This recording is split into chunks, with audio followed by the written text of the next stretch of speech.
আজকে আমি আপনাদের মাঝে খুব ছোটোখাটো একটা ভিডিও শেয়ার করব। আমি সকাল থেকে উঠে কী করি সেইগুলো আপনাদের মাঝে শেয়ার করব। ঈদের তৃতীয় দিনের ভিডিওগুলো এখানে খুব অগোছালোভাবে ভিডিওটা প্রেজেন্ট করা হলো। সবাইকে ভিডিওটা দেখার অনুরোধ রইল।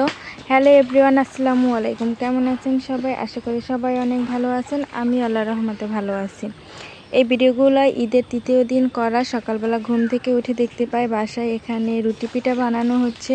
তো আমি এখানে এসে তার একটু ভিডিও করে নিলাম। তারপরে এখানে দেখাচ্ছিলাম যে কি করা হচ্ছে। তারপরে এখানে কুলি পিঠা বানানো হবে। কুলি পিঠার জন্য এখানে নারিকেলের পুর দিয়ে বানানো হচ্ছিল গ্যাসে। আমি একটু সেখানে যে নাড়াচাড়া করতেছিলাম। এখানে শুধুমাত্র নারিকেল, অল্প কয়েকটা মুড়ি দিয়ে আর চিনি দিয়ে এটা চুলায় জাল করতেছিল।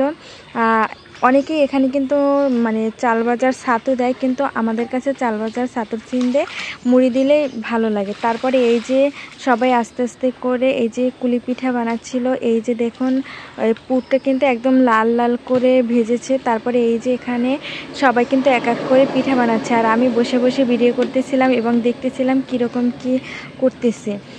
তো আপনাদের এই অঞ্চলে কার অঞ্চলে কি বলে এই পিঠাকে অবশ্যই কমেন্ট করে জানাবেন। আমরা তো পুলি পিঠা বলি। এটা অনেকেই মাংস পিঠা আকারেও বানায়। এটা এক এক অঞ্চলে এক এক রকম। আমাদের বরিশালে আগে অনেক পিঠার প্রচলন ছিল, কিন্তু বর্তমানে এখন আর সেরকম পিঠার প্রচলন নাই।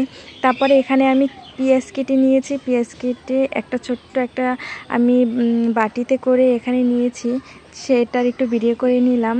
এই ছোট ছোট বাটিগুলো কিন্তু আমার কাছে ভালোই লাগে।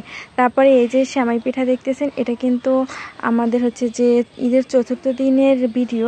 আসলে ভিডিওটা আমার একদিনের না, অনেক দিনের করা। তারপরে এই যে আমি বাহিরে পিঠাগুলো নিয়ে এসে দেখাচ্ছিলাম যে এই যে কত সুন্দর হয়েছে পিঠাগুলো। তারপরে এখানে গরুর মাংস ভিজিয়েছে, সেগুলো আমি আস্তে আস্তে ছাড়াচ্ছিলাম যে আজকে গরুর মাংস রান্না করা হবে।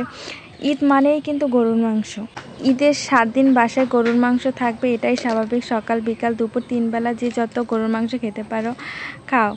তো আমাদের বাসায় বেশি মানুষ ছিল না। তারপর এখানে রান্না করা হচ্ছিল, সবাই আসবে, বাসায় মেহমান আসবে। আরও কিন্তু মাংস ছিল, বাট আমি এখানে এতটুকুই তুলছি যেগুলো সারছে, বরফ সারছে, এটা ফ্রিজ দিয়ে বের করা হয়েছে, তো তাই এর জন্য এমন।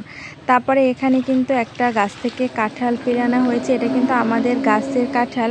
এই কাঁঠালটা কিন্তু দেখতে অনেকটা ছোট লাগতেছে, কিন্তু কাঁঠালটা কিন্তু মাশাআল্লাহ অনেকটাই বড়। তারপরে এখানে আমি ডিম রান্না করা হবে, সেই ডিমগুলো বের করে নিয়েছি।